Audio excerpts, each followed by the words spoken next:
నమస్కారం ఆయుష్మాన్ భవ కార్యక్రమానికి స్వాగతం। ఈ రోజు ఆయుష్మాన్ భవ కార్యక్రమంలో యువతలో మానసిక సమస్యలు తలెత్తడానికి గల కారణాలేంటి, పరిష్కార మార్గాలేంటి మనకు వివరించడానికి సిద్ధంగా ఉన్నారు ప్రముఖ ఆరోగ్యరత్న యోగా సుబ్రహ్మణ్యం గారు। వారిని అడిగి మరిన్ని విషయాలు తెలుసుకుందాం। మీరు యోగా సుబ్రహ్మణ్యంతో మాట్లాడాలి అనుకుంటే స్క్రీన్ మీద స్క్రోల్ అవుతున్న నెంబర్కి కాల్ చేసి మాట్లాడగలరు। సుబ్రహ్మణ్యం గారు నమస్కారం అండి। ఆయుష్మాన్ భవ కార్యక్రమానికి స్వాగతం। ఈ రోజు టాపిక్ వచ్చేసి యువతలో మానసిక సమస్యలు। జనరల్గా చూసుకుంటే యువత చాలా యువత యొక్క ఆలోచనలు లేకపోతే వాళ్ళు చేసే పనులు కానివ్వండి కొంచెం క్లారిటీగా ఉంటాయి। అయితే ఇప్పుడు యువత ఎలా ఉందంటే ఏదైనా తొందరపాటు చేయడం లేకపోతే త్వరపడి పనులు చేయడం ఇట్లాంటివి చేసి సమస్యలు తెచ్చుకుంటూ ఉన్నారు। అవి మానసిక సమస్యలుగా తలెత్తే అవకాశాలు చాలా ఎక్కువగా ఉన్నాయి। సో ప్రథమంగా అసలు యువతలో మానసిక సమస్యలు తలెత్తడానికి ప్రధాన కారణాలు ఏ విధంగా ఉంటాయండి? చాలా మంచి సబ్జెక్ట్ ఈరోజు తీసుకున్నాము। ఈ యొక్క యువత దేశానికి ఒక వెన్నెముక లాంటిది। ఎందుకంటే యువకుల్లో ఆ పొంగే రక్తం ఏదైతే ఉంటుందో, నరాల బిగువు కరాల సత్తువ వరాల వర్షం కురిపించాలని గనిలో వనిలో కార్ఖానాలో అని శ్రీశ్రీ చెప్తాడు। అంటే ఆ నరాలు ఇనుప కండలు ఉక్కు నరాలు, అది మన దేశ యువతను మాత్రం ఉదాహరణగా తీసుకుని చెప్పిన మాట అది, ఇనుప కండలు ఉక్కు నరాలు। ఈ భారతదేశంలో ప్రపంచంలో ఉన్నటువంటి దేశాలన్నింటిలోకల్లా భారతదేశంలో అత్యధికంగా యువత ఉంది। కాబట్టి ఈరోజు తీసుకున్న సబ్జెక్టు చాలా మంచి సబ్జెక్టు, మంచి టాపిక్ తీసుకున్నాం। దీన్ని మనం చాలా వివరంగా తెలుసుకుందాం।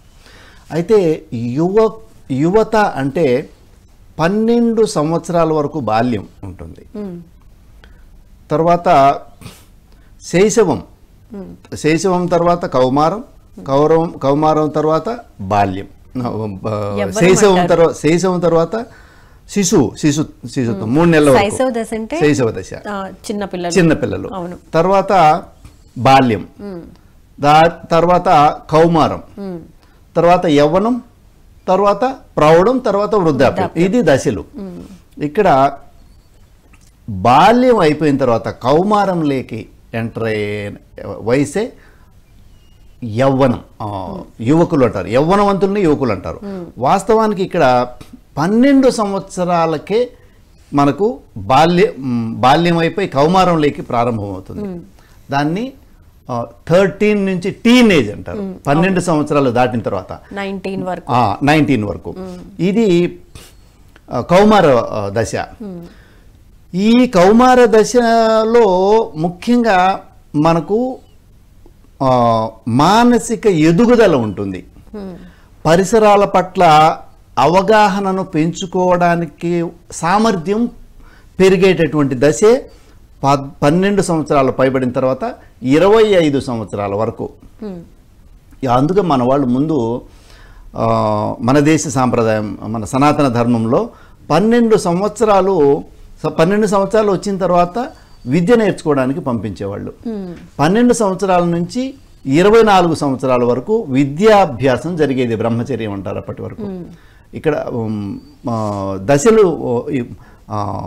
అందరిలో కలిపి జీవన దశలు మనము 5 అనుకుంటే, శైశవము, బాల్యము, కౌమారము, తర్వాత యవ్వనము, తర్వాత ప్రౌఢము, తర్వాత వృద్ధాప్యము అనుకుంటే, ఇక్కడ జీవన విధానాన్ని అనుసరించి, జీవన శైలిని అనుసరించి 3 భాగాలుగా విభజించవచ్చు। ఒకటి వార్ధక్యం చివరిలో వస్తుంది, 12 సంవత్సరాల వరకు బాల్యము, తర్వాత 12 నుంచి 24 సంవత్సరాల వరకు యవ్వనము, బ్రహ్మచర్యం। ఇక్కడ 3 భాగాలుగా మనం విభజించినాం కదా, బ్రహ్మచర్యము, గృహస్థము, వనప్రస్థము, సన్యాసము, జీవన విధానాన్ని అనుసరించి। సో ఈ బ్రహ్మచర్యంలో విద్యాభ్యాసం జరుగుతుంది, 25 వరకు విద్యాభ్యాసం। 25 నుంచి నేర్చుకున్న విద్యను అనుభవంలో పెట్టి జీవనాన్ని ధర్మార్థ కామ మోక్షాలు అంటే చతుర్విధ పురుషార్థాలను అనుభవించేటటువంటి వయసు, అది గృహస్థం 50 సంవత్సరాల వరకు। 50 సంవత్సరాల నుంచి 75 సంవత్సరాల వరకు ఇది 25 వస్తుంది। పుట్టినప్పటి నుంచి 25 సంవత్సరాల వరకు బ్రహ్మచర్యము, తర్వాత 25 నుంచి 50 వరకు గృహస్థం, తర్వాత వానప్రస్థం అనేది 50 నుంచి 75 వరకు, 75 తర్వాత సన్యాసం చనిపోయేంత వరకు. ఈ వీటిల్లో ముఖ్యమైనది ఈ యొక్క యవ్వనం, అదే దాన్నే మనము బ్రహ్మచర్యం అంటాం. ఈ బ్రహ్మచర్య దశలో తనకు కంప్లీట్గా విద్యాభ్యాసము, సామాన్య శాస్త్రాల స్టడీసు, మన అన్ని శాస్త్రాలని మన వాళ్ళు బోధించేవాళ్ళు. అంటే ఈ యొక్క శాస్త్రాల యొక్క జ్ఞానము ఎందుకు అంటే వీటి థియరీ 25 సంవత్సరాల వరకు థియరీ నేర్చుకుంటారు గురువు దగ్గర. దాన్ని ప్రాక్టికల్లో పెట్టుకోవడానికి, అంటే జీవనానికి అన్వయించుకోవడానికి, జీవితంలో అన్వయించుకోవడానికి చదివినటువంటి జ్ఞానం అవసరమవుతుంది. అది ఏదైనా కావచ్చు, గణితం కావచ్చు, జ్యోతిష్యం కావచ్చు, సైన్స్ కావచ్చు, సోషల్ కావచ్చు, ఇప్పుడు భాషలో చెప్పాలంటే వేదాలు కావచ్చు, హోమాలు చేసే హోమ విధి కావచ్చు, యమ నియమాలు కావచ్చు, అహింస, సత్యము, అస్థేయము, బ్రహ్మచర్యము, అపరిగ్రహము, శౌచము, సంతోషము, తపస్సు, స్వాధ్యాయము, ఈశ్వర ప్రణిధానము, అదేవిధంగా అష్టాంగ యోగము, యమ నియమాసన, ప్రాణాయామ, ప్రత్యాహార, ధారణ, ధ్యాన, సమాధి, ఇవన్నీ కూడా థియరిటికల్గా నేర్చుకుంటారు. అక్కడ కొంచెం ప్రాక్టీస్ కూడా చేస్తారు. అవి నేర్చుకున్నటువంటి అంశాలు సమాజంలోకి వచ్చిన తర్వాత సోషల్ రూల్స్, యమము, అహింస, సత్యము, అస్థేయము, బ్రహ్మచర్యము, అపరిగ్రహము, వీటిని పాటిస్తూ జీవనాన్ని సాగించేవాళ్ళు. ఎటువంటి ప్రాణికోటికి, సమాజానికి ఎటువంటి హాని కలగకుండా ఈ పంచమహావ్రతాలను పాటిస్తే సమాజానికి ఎటువంటి హాని కలగదు. తర్వాత శౌచ, సంతోష, తపస్వాధ్యాయేశ్వర ప్రణిధానాన్ని నియమః అంటాడు. అంటే వాటిని మనం సెల్ఫ్ రూల్స్, సోషల్ రూల్స్, వీటిని ఆచరణలో పెడుతూ గృహస్థం అంతా చేసుకొని ఆనందమైనటువంటి జీవితాన్ని గడిపేవాళ్ళు. ఆ తర్వాత వానప్రస్థంలో దేశ సంచారం చేసి యోగ విద్య అనుభవాన్ని సాధించేవాళ్ళు. సన్యాసంలో కంప్లీట్గా వదిలిపోయి సమాధి స్థితిని పొంది మోక్షాన్ని పొందడానికి ఈ ఈ 4 ఆశ్రమ ధర్మాలు మనకు బోధించడం జరిగింది మన గురువులు, మన పూర్వీకులు. అయితే ఇప్పుడు ముఖ్యంగా ఇప్పుడు పరిస్థితుల్లోకి వస్తే యువత బ్రహ్మచర్యంలో ఎలా ఉన్నారు, వాళ్ళ యొక్క మానసిక స్థితి ఎలా ఉంది, ముందు ఎలా ఉండింది, ఇప్పుడు ఎలా ఉంది అని మనం బేరీజు వేసుకొని ఎలా ఉంటే బాగుంటుంది, ఈ సామాజిక పరిస్థితుల్లో యువత ఏ విధంగా నడవడిక ఉంటే బాగుంటుంది, ఎటువంటి మానసిక స్థితిని ఏర్పాటు చేసుకుంటే బాగుంటుంది అనే విషయాన్ని మనం కూలంకృషంగా చర్చించుకుందాం. ఇక్కడ మొట్టమొదటి తీసుకున్నామంటే బ్రహ్మచర్యంలో వాళ్ళ యొక్క ఇన్ఫ్లుయెన్స్ అనేది చిన్నప్పుడు తల్లి దగ్గర కనీసం 5-6 సంవత్సరాల వరకు తల్లి యొక్క ప్రభావం ఉంటుంది పిల్లలపైన. తల్లి ఇప్పుడు ఏం చేస్తున్నారంటే 2-3 సంవత్సరాలలోకే స్కూళ్ళలోకి వేసేస్తున్నారు. అసలు వీళ్ళు ఉద్యోగాలు చేసుకునే వాళ్ళు అయితే చిన్నప్పుడే బేబీ కేర్ సెంటర్స్ అని ఉన్నాయి, వాటిలో వదిలిపెట్టేస్తున్నారు. అంటే ఇక్కడ తల్లి ప్రేమ, తల్లి యొక్క కనెక్టివిటీ అనేది అక్కడ ఎనర్జీ, వాళ్లకు కావలసినంత ఎనర్జీ రాకుండా నిలిచిపోతాం. ఎందుకంటే తల్లి నుంచి పాజిటివ్ వైబ్స్, ఎనర్జీ, ఆ లవ్ అండ్ ఎఫెక్షనేట్ ఎనర్జీ శిశువుకి ప్రసారం అవుతూ ఉంటుంది. కానీ ఇప్పుడు అటువంటిది లేకుండా ఆయాల దగ్గర పనులు చేపించేటప్పటికి ఫస్ట్ ఆదిలోనే హంసపాదులాగా వాళ్ళ యొక్క శక్తి సామర్థ్యాలు వికసించకుండా నెగటివ్ వేలోకి వెళ్ళిపోతుంది. ఎందుకంటే ఒక ఆయా ఇంట్లో ఎన్ని ఫ్రస్ట్రేషన్స్ ఉంటాయో ఇక్కడికి వచ్చి అదే ఫ్రస్ట్రేషన్స్ని ఈ బిడ్డల పైన చూపిస్తుంటే మీరు కొన్ని వీడియోస్లో చూస్తుంటే చిన్న బిడ్డని కొడతా ఉంది ఒక హాస్పిటల్లో. అంటే ఎంత చిన్న శిశువు ఎంత ముద్దుగా ఉంటారో వాళ్ళని కొట్ట, అంటే వాళ్ళ యొక్క మానసిక స్థితి ఏదైతే ఉందో వీళ్ళకి ట్రాన్స్ఫర్ అవుతూ ఉంటుంది. తల్లికి దూరంగా ఉండడం మొదటి కారణం. ఇక ఎలా ఉండాలంటే ఒక 5 సంవత్సరాల వరకు కనీసం ఎప్పుడు తల్లి వెంట బిడ్డను పెట్టుకోవాలి, ఎన్ని పరిస్థితుల్లో కూడా, ఎటువంటి పరిస్థితుల్లో కూడా. అందుకని మెటర్నిటీ లీవ్స్ కూడా ఎందుకు ఇస్తున్నారు, 6 నెలలు సంవత్సరం అంటే తల్లి దగ్గర ఉండాలి. ఏదో బుడ్డి పాలు పోసి ఆయా దగ్గర వదిలిపెట్టకూడదు, కొంచెం తల్లితో కనెక్టివిటీ ఉండాలి. 5 సంవత్సరాల నుంచి 12 సంవత్సరాల వరకు తండ్రి యొక్క స్వాధీనంలో ఉండాలి. అంటే తండ్రి యొక్క కనెక్టివిటీ ఉండాలి. వాళ్ళ దగ్గర కూర్చోబెట్టుకోవడం, చేయబట్టుకొని నడిపించడం, లోక జ్ఞానాన్ని నేర్పడం, చెప్పడము, లోక జ్ఞానాన్ని నేర్పించడం, వాళ్ళకు క్యూరియాసిటీ ఏదైనా ఉంటే ఆ క్యూరియాసిటీని ఇంకా పెంపొందింపజేయడం, వాళ్ళకు అడిగే క్వశ్చన్స్కు ఏదైనా సమాధానం తెలిస్తే చెప్పడం, తెలియకపోతే ఏదైనా శాస్త్రాలు ఎవరైనా తెలిసిన వాళ్ళ ద్వారా చెప్పించడం, ఆ తర్వాత విద్యాభ్యాసం విద్య నేర్పిస్తే అప్పుడు వాళ్ళకు క్యూరియాసిటీ ఉంటుంది, వెళుతూ ఉంటారు. ఇప్పుడు జరిగే పరిస్థితులు ఎలా ఉన్నాయంటే చిన్నప్పుడు స్కూల్లో వేసేస్తున్నారు, ఆయాల దగ్గర నుంచి నర్సరీలోకి వెళ్ళిపోతున్నారు, ప్రీ నర్సరీకి. ప్రీ నర్సరీ నుంచి నర్సరీ, అక్కడి నుంచి ఈ ఆయాలు, ఈ టీచర్లు, లేడీ టీచర్లు ప్రైవేట్ స్కూళ్ళల్లో వేస్తున్నారు. అక్కడ వాళ్ళ నుంచి ఆ టీచర్స్ యొక్క ఫ్రస్ట్రేషన్స్, స్త్రీలు ఇళ్లల్లో వాళ్ళే డిప్రెస్ అయి ఉన్నారు అనేక రకాలైనటువంటి కారణాల చేత. ఆ డిప్రెస్డ్ పీపుల్ వచ్చి వీళ్ళకు విద్య నేర్పిస్తున్నారు. వీళ్ళకు విద్య నేర్పించిన వీళ్ళు ఏదైనా చిన్న చిలిపి పని చేస్తే బెత్తం తీసుకుని కొడుతున్నారు చిన్న పిల్లల్ని. సో అదంతా కూడా వాళ్ళల్లో ఒక రకమైన సప్రెషన్ ఏర్పడిపోతూ ఉంది, ఒక హింసా ప్రవృత్తి అనేది పెరిగిపోతూ ఉంది. తర్వాత 12 సంవత్సరాలు ఇప్పుడు ఫోన్ ఇస్తున్నారు. 5-6 సంవత్సరాలకే ఫోన్స్లో ఆడుకుంటున్నారు పిల్లలు. 12 సంవత్సరాలు వచ్చేటప్పటికి ఇప్పుడు ఫోన్లు అన్నీ ఉన్నాయి. చెడిపోవడానికి, ఒక మనిషి చెడిపోవడానికి ఏమేమి అవసరం మొత్తం ఫోన్లో, ఇన్స్టాగ్రామ్, సోషల్ మీడియా ఏదైనా కావచ్చు, ఫేస్బుక్ కావచ్చు, ఇన్స్టాగ్రామ్ కావచ్చు, గూగుల్ కావచ్చు, మరి ఏది కావాలంటే అది అవైలబిలిటీలో ఉంది చూడడానికి. చూడడం వలన ప్రేరణ పొందడానికి బాగా ఫోన్ ఉపయోగపడుతుంది. ఇప్పుడు తల్లిదండ్రులు కూడా 12 సంవత్సరాలే కాదు, ఒక 7-8 సంవత్సరాలు వస్తానే ఫోన్ తీసి ఇచ్చేస్తున్నారు కొనుక్కొని. అది కూడా నెట్ కూడా ఫ్రీగా వస్తూ ఉంది, వైఫై ఉంది. సో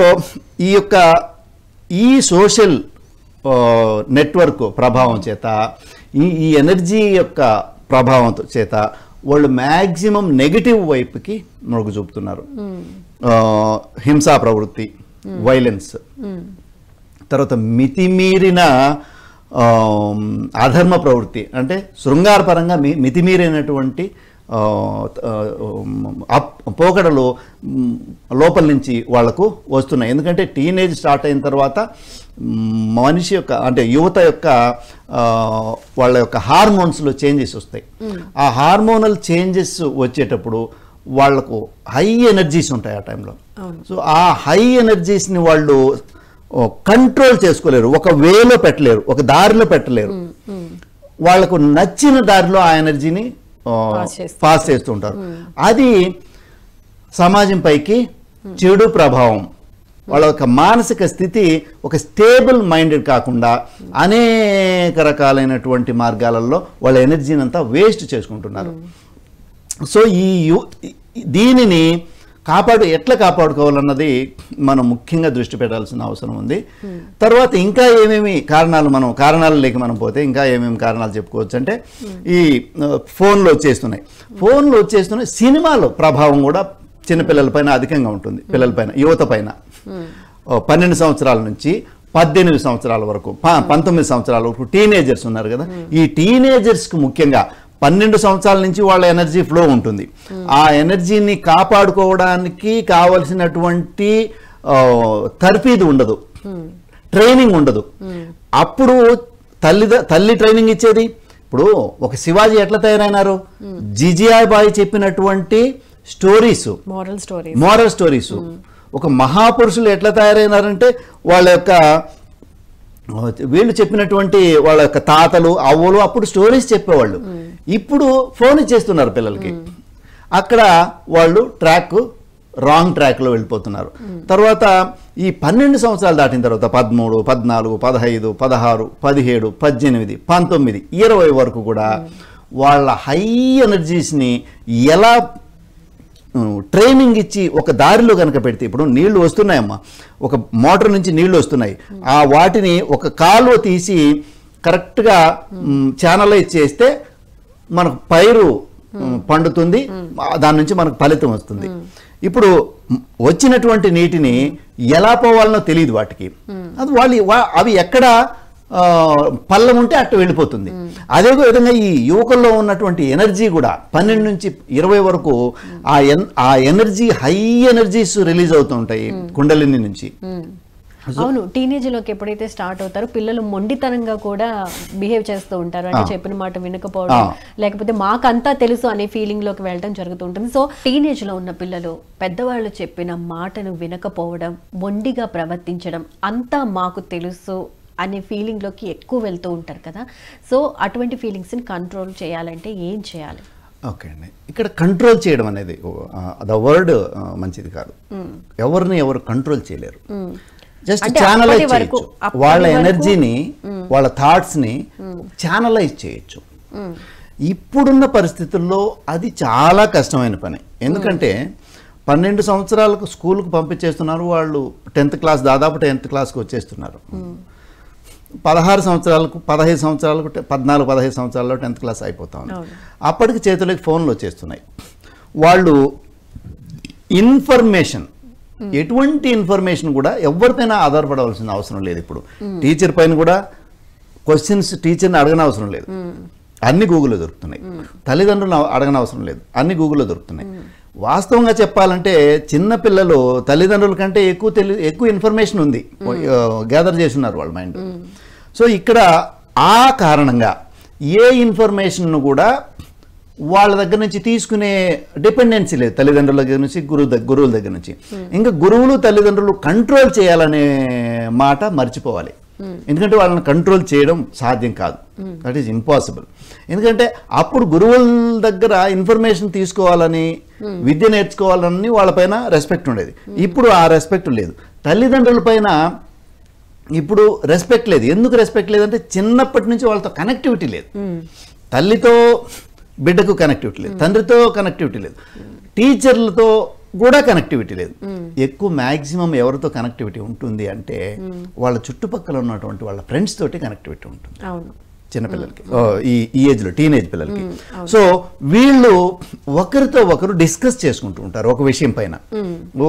మ్యాక్సిమం ఇప్పుడు ఎటువంటి ఇన్ఫర్మేషన్ మ్యాక్సిమం ప్రొజెక్ట్ అవుతా ఉందంటే నెగటివ్ ఇన్ఫర్మేషన్.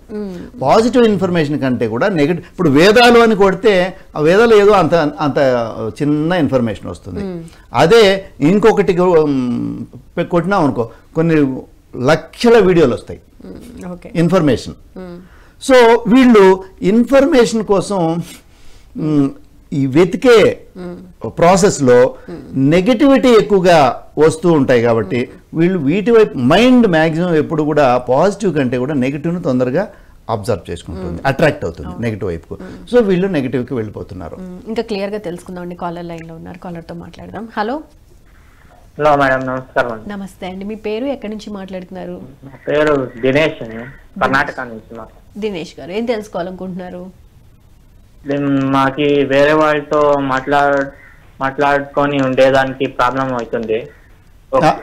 ఒక్కటిగా ఉండాలని ఒక్కటిగా ఉండాలని అనిపిస్తుంది. పనిలో ఏమి చేసేదానికి ఇంట్రెస్ట్ లేదు. మీ వయసు ఎంత బాబు? నా వయసు 38 అయింది. 38 అంటే యవ్వనం దాటింది. మ్యారేజ్ అయిందా? అయింది సార్. ఓకే, 5 సంవత్సరాలు అయింది. ఓకే, మీ ముక్కులు ఒకసారి చూసుకోండి, ఫ్రీగా ఉన్నాయా 2 ముక్కులు? ఒకసారి ఇట్లా అనుకోండి. ఒక ముక్కులో కొంచెం శ్వాసము ఇదవుతుంది. ఏ ముక్కులో టైట్ గా ఉంది, ఏ ముక్కులో ఫ్రీగా ఉంది? లెఫ్ట్ ముక్కు కొంచెం టైట్ గా ఉంది. ఒకసారి ఈ రోజంతా గంటకు ఒకసారి ఏ ముక్కులో ఫ్రీగా ఉంది, ఏ ముక్కులో టైట్ గా ఉంది అనేది రాసి పెట్టండి గంటకు ఒకసారి. ప్రతి గంటకి నాకు ఒక 8 గంటల రిపోర్టు నా ఫోన్ నెంబర్ తీసుకొని నాకు వాట్సాప్ చేయండి. ఆ బ్రెత్ రిపోర్ట్ని బట్టి మీ సమస్యకు నేను పరిష్కారం చెప్తాను. ఓకే అండి. అయితే ఇది మన సబ్జెక్ట్ కాదు, కొంచెం అది సైకలాజికల్ ప్రాబ్లం. అయితే ఇది కూడా సైకలాజికలే కాబట్టి ఫోన్ చేసినారు. అయితే మేడం, ఇక్కడ ఛానలైజ్ చేయొచ్చు కానీ కంట్రోల్ చేయలేం. ఇక్కడ మెయిన్ ఇంప్రెషన్ ఎవరిపైన ఉంటుంది అంటే ఫ్రెండ్స్ పైన ఉంటుంది. ఇక్కడ ఒకవైపున సోషల్ మీడియా రాంగ్ ఇన్ఫర్మేషన్ అంతా అబ్జర్వ్ చేసుకుంటుంది మైండ్. ఒకవైపున తల్లిదండ్రులు కనెక్టివిటీలో లేరు, టైం స్పెండ్ చేయటం లేదు, హ్యాపీ ఈ యొక్క ప్రేమ అభిమానాలు ఆప్యాయతలు ఒక ఎమోషనల్ బాండేజ్ లేదు తల్లిదండ్రులకి పిల్లలకి, ఎందుకంటే ఎక్కువ సమయం స్కూల్లో గడుపుతారు కాబట్టి. అదేవిధంగా ఒకవైపున ఈ రాంగ్ ఇన్ఫర్మేషన్ తీసుకుంటున్నారు, మరోవైపున ఇటు ఎమోషనల్ బాండేజ్ లేదు. ఇప్పుడు ఏం చేస్తారు వాళ్ళు, వాళ్ళ ఫ్రెండ్స్ పైన ఎమోషనల్ బాండేజ్ పెంచుకుంటారు. ఇప్పుడు సినిమాలలో ఈ కొంతమంది బాలీవుడ్ డైరెక్టర్స్ కావాలని మన సంస్కృతిని ధ్వంసం చేయాలి, నాశనం చేయాలన్న ఒక పట్టుదలతో కొన్ని స్వాతంత్రం వచ్చినప్పటి నుంచి అది పనిగా మన యొక్క సాంప్రదాయాన్ని, మన సనాతన ధర్మము, మన వాల్యూస్ని తిరిగి రాస్తూ వాళ్ళు ఒక కొత్త వాటిని ఇన్సర్ట్ చేస్తున్నారు సమాజంలోకి, యువతలోకి. ముఖ్యంగా వెస్టర్న్ కల్చర్, ఒక వ్యక్తి పెళ్లి కాక ముందే సంబంధం పెట్టుకోవడం తప్పులేదు, వర్జిన్గా ఉండాల్సిన అవసరమే లేదు, వ్యక్తికి స్వేచ్ఛ ఉంది, ఇలాంటివి సినిమాల ద్వారాను మీడియా ద్వారాను ఎక్కువ ప్రొజెక్ట్ అవుతున్నాయి. హింస, ఈ సినిమాలలో ప్రతి సినిమాల్లో మీరు చూశారంటే హింస. సిరీస్ వస్తున్నాయి, వాటిలోనూ హింస. సీరియల్స్ వస్తున్నాయి, వాటిలోనూ హింస. ఫోన్ తీసినారంటే న్యూస్ ఛానల్స్, ప్రతి న్యూస్ ఛానల్ హింసనే ప్రొజెక్ట్ చేస్తూ ఉంటుంది. సో ఈ యొక్క అన్ని చుట్టూ ఉన్నటువంటి ఒక బురద గుంటలో ఉంటూ తల్లిదండ్రులు చెప్పే మాట ఎలా వింటారు పిల్లలు చెప్పండి? సో ఈ పరిస్థితులు, ఇలాంటి పరిస్థితుల వలన యువతలో ఫస్ట్ ఈ ఫ్రెండ్స్ కూడా తోడవుతారు. వాళ్ళ ఎమోషనల్ బాండేజ్ ఎవరితో ఉండదు కదా, తల్లిదండ్రులతో లేదు, ఇంట్లో బ్రదర్ అండ్ సిస్టర్స్కి ఎటువంటి లేవు, ఎమోషనల్ బాండేజ్ లేదు, తర్వాత బంధువులు బాండేజ్ లేదు. ఇప్పుడు ముఖ్యంగా ఎవరి పాటికి వాళ్ళు ఏకాంతంలో జీవిస్తున్నారు, భార్య భర్త ఒక బిడ్డ, అవ్వ లేదు, తాత లేదు, అత్త లేదు, మామ లేదు, చిన్నమ్మ లేదు, పెద్దమ్మ లేదు, ఎవరో బంధువులకి ఎప్పుడో సినిమా ఒక ఏదైనా వివాహం లాంటి సందర్భం వస్తే జస్ట్ అట్లా పోయి, అది కూడా లేదు ఇప్పుడు. వివాహంలో పెళ్ళిళ్ళు కూడా జస్ట్ ఏదో సింపుల్గా చేసుకుని వెళ్తున్నారు. ఒకవేళ అట్లాంటి ఇప్పుడు కలిసి రావడం తప్ప, ఎవరో మా వాళ్ళు అని తప్ప, అప్పుడు మాదిరి చుట్టరికాయలు, అక్కకు గుడ్డలు పెట్టడం, చెల్లెళ్ళకి గుడ్డలు పెట్టడం, అన్నకు చేసి పెట్టడం, వారానికి నెలకు వాళ్ళు ఇంట్లోకి పిలవడం, పోవడం, పండగలకు రావడం, పోవడం, ఒక బాండేజ్ అనేది ఉండేది. ఇప్పుడు రిలేట్స్ బాండేజ్ లేదు. మన ఇంట్లో ఉన్నటువంటి మన అవ్వాల తాతలను ఎత్తుకుపోయి వృద్ధాశ్రమాల్లో వదిలేస్తున్నాం. వాళ్ళ నుంచి వచ్చే గైడెన్స్, లైఫ్ లాంగ్ వాళ్ళు అనుభవించినటువంటి అనుభవాలు పిల్లలకు చెప్పే అవకాశం వాళ్ళకి లేకుండా చేసినాం మనం, సోషల్ కండిషన్స్ని బట్టి. ఆ తర్వాత వీళ్ళకి మెయిన్ ఎక్కడ బాండేజ్ లేదు, ఎమోషనల్ బాండేజ్. ఇక్కడ ఎవరైనా ఏ వ్యక్తి అయినా ఒకవేళ ఆపోజిట్ జెండర్ కనుక ఒక మంచిగా మాట్లాడితే, ఒక అడ్మైర్ చేసినాడంటే, వీళ్ళు ఆడవాళ్ళు అయితే లటక్కన పడిపోతారు, మగవాళ్ళు కూడా టకాన పడిపోయి వాళ్ళతో అనవసరమైనటువంటి అంటే ఇమ్మెచ్యూర్డ్ ఎమోషనల్ బాండేజ్ పెంచుకుంటున్నారు. వాళ్ళ జీవితాలకు అది గొడ్డలు పెట్టయిపోతా ఉంది, వాళ్ళ భవిష్యత్తుకి, వాళ్ళ యొక్క సుఖమయ జీవితానికి గొడ్డలు పెట్టయిపోతా ఉంది అక్కడ టీనేజ్లోనే. సో తర్వాత ఇంకా ఏంటంటే ఈవేళ చుట్టూ ఉండే ఫ్రెండ్స్, ఆడవాళ్ళకైతే ఆడవాళ్ళ ఫ్రెండ్స్, మగవాళ్ళకైతే మగవాళ్ళ ఫ్రెండ్స్. ఇంతకు ముందు ఉండేవాళ్ళు.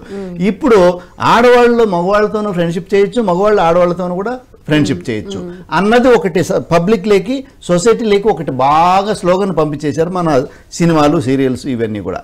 ఇక్కడ కాలేజీలో బాయ్స్ అండ్ గర్ల్స్ ఎంజాయ్ చేయొచ్చు, పబ్బులకు పోవచ్చు, తిరగచ్చు, ట్రిప్పులు పోవచ్చు, ఏం తప్పు లేదు, ఎటువంటి పొరపాట్లు లేవు, ఏది పొరపాటు కాదు, ఏది తప్పు కాదు, ఏదైనా చేయొచ్చు.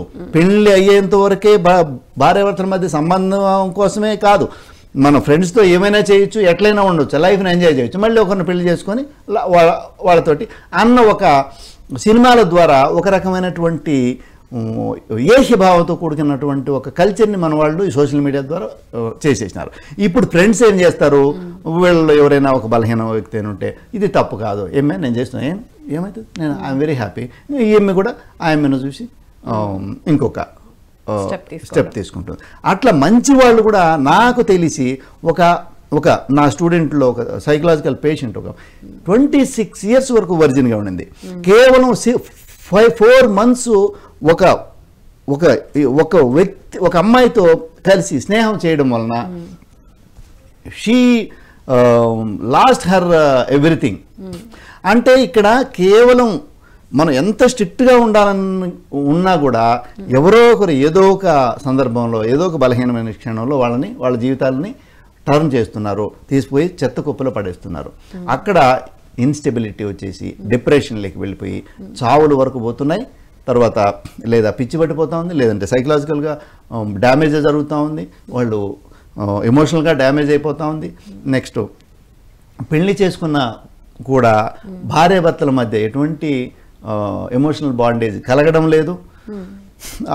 వాళ్ళ జీవితాలు తొందరగా సావ్యంగా జరగక డివోర్స్ అయిపోతున్నాయి.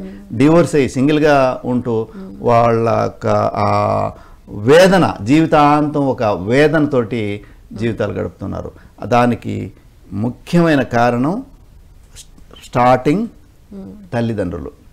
తల్లిదండ్రుల్లో ఇప్పుడు ఏ విధంగా మారాలి అన్న దాని గురించి మనం డిస్కస్ చేసుకుందాం. మనం కారణాలు చెప్పుకున్నాం ఇంతవరకు. ఇప్పుడు ఎటువంటి మార్పులు మనం చేసుకుంటే సమాజంలో తల్లిదండ్రులు వింటున్నారు కదా, చూస్తున్నారు కదా, యువత కానీ తల్లిదండ్రులు కానీ, ఇప్పుడు మనం డిస్కస్ చేసే అంశాలను కనుక కనీసం కొన్నైనా పాటిస్తే యువతలో అప్పుడు నిజమైన మార్పు వస్తుంది. వాళ్ళ ద్వారా సమాజానికి మేలు జరుగుతుంది, తద్వారా దేశానికి మేలు జరుగుతుంది, తద్వారా ప్రపంచానికి మేలు జరుగుతుంది, తద్వారా మానవాళికి మేలు జరుగుతుంది. సర్వే జనా సుఖినో భవంతు సమస్త సన్మంగళాని భవంతు లోకా సమస్త సుఖినో భవంతు అన్నది మన స్లోగన్, మన సనాతన ధర్మ స్లోగన్. కాబట్టి సర్వే జనా సుఖినో భవంతు, అందరూ సుఖంగా ఉండాలి అని కోరుకునే వాళ్ళం మనం. కాబట్టి మన సనాతన ధర్మంలో చెప్పబడినటువంటి అంశాలని మనం గుర్తుకు తెచ్చుకున్నాం. మరి కొంచెం ఇంకొకసారి పునరాలోచన చేసుకొని ఈ యొక్క మన పిల్లల్ని ఒక మంచి ఛానలైజ్, వాళ్ళ ఎనర్జీని ఒక ప్రాపర్గా ఛానలైజ్ చేస్తే వాళ్ళు మంచి పౌరులుగా తీర్చిదిద్దచ్చు.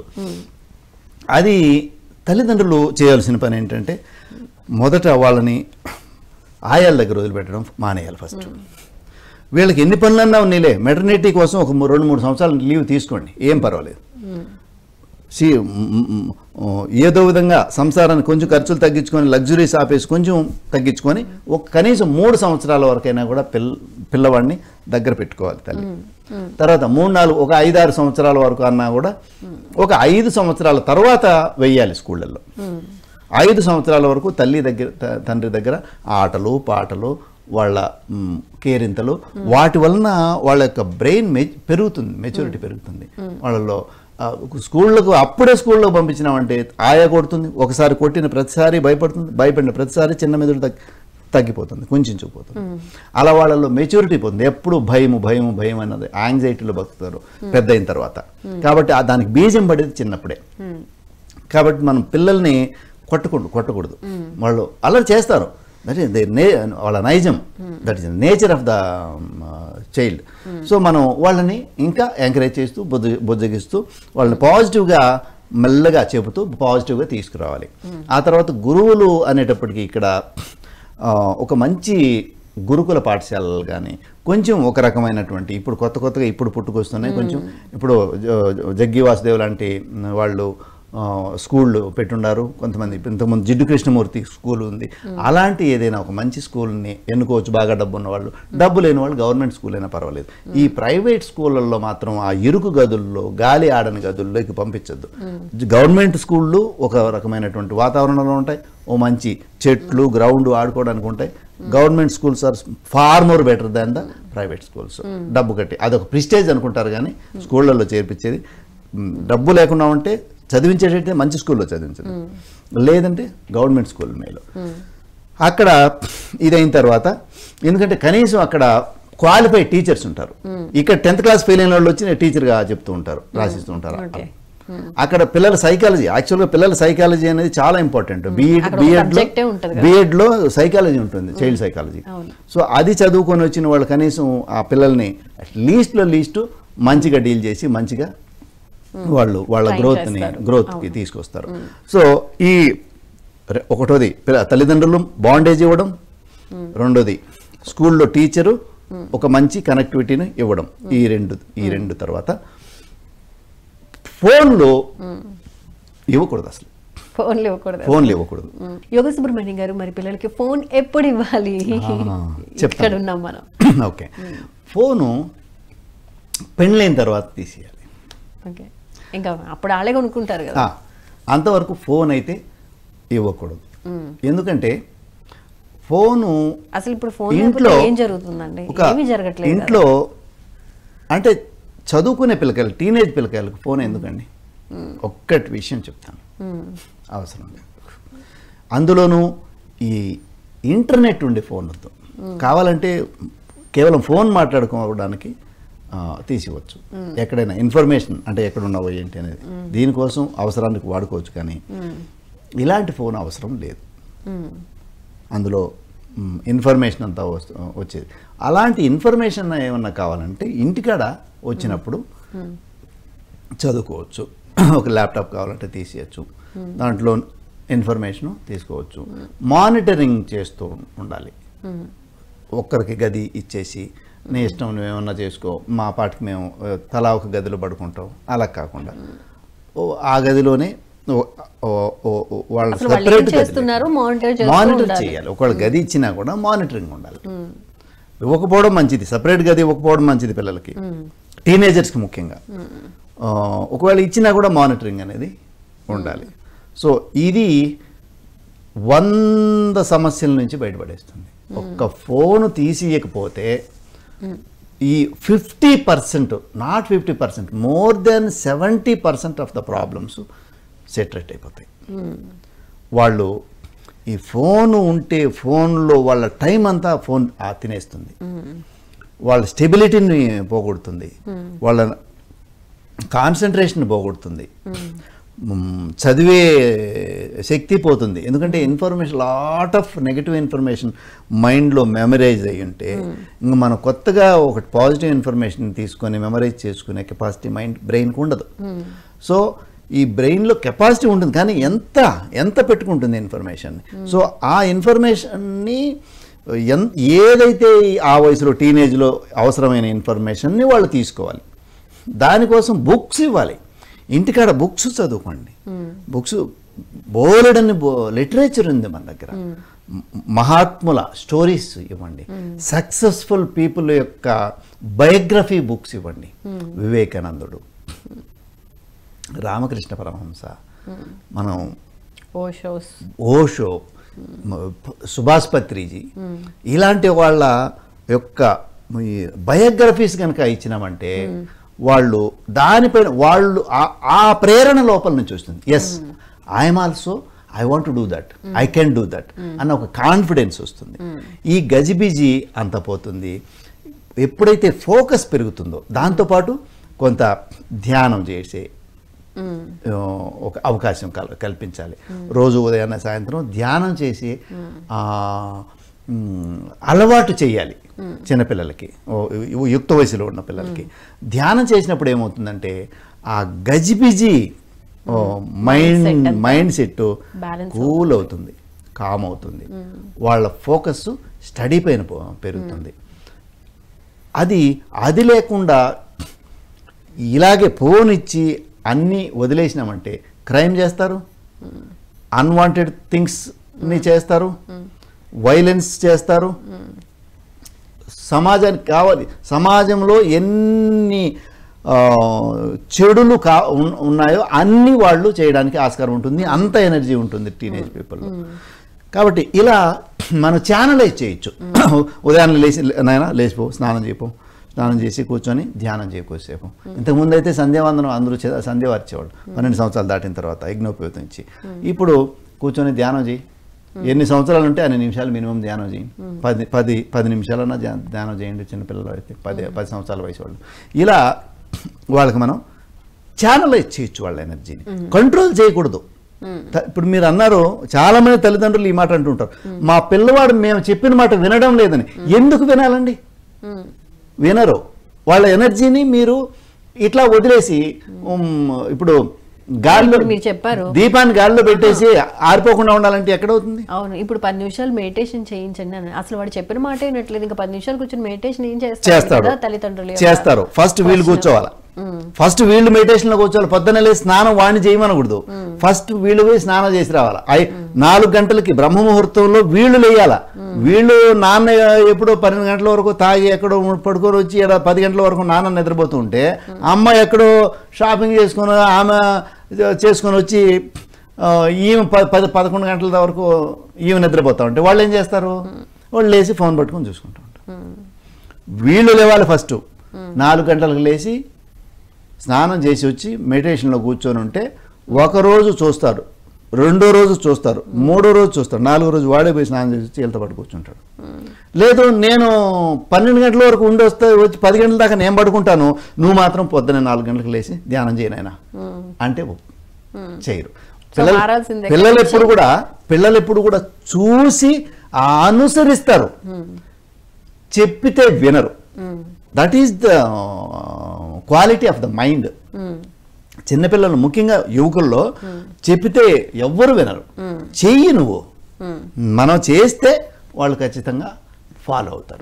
అయితే మనకి ఈరోజు అంత ఎక్కువ టైం లేదు కాబట్టి దీన్ని 2వ ఎపిసోడ్ కింద మార్చుకుందాం అండి. అయితే దాంట్లో ఏం డిస్కస్ చేసుకుందాం, ఇప్పుడు యువత అనగానే లేకపోతే చిన్నప్పటి నుంచి చదువుకోవటం, లేకపోతే ఎంతో కొంత చదువుకున్న దానికి సరిపడా ఉద్యోగం రావటం, ఇదే మోస ధోరణిలో వెళ్ళిపోవడం వల్ల వాళ్ళు అనుకున్న ఏదైతే సక్సెస్కి రీచ్ అవ్వలేక యువత ముఖ్యంగా డిసప్పాయింట్కి, డిప్రెషన్కి లోన్ అవుతున్నారు. సో వాళ్ళ వేని కరెక్ట్గా చూస్ చేసుకోవాలి అంటే, డిప్రెషన్లోకి వెళ్లకుండా ఉండాలంటే ఏం చేయాలి, దానికి యోగా అనేది ఏ విధంగా ఉపయోగపడుతుందో 2nd ఎపిసోడ్లో డిస్కస్ చేసుకుందామండి.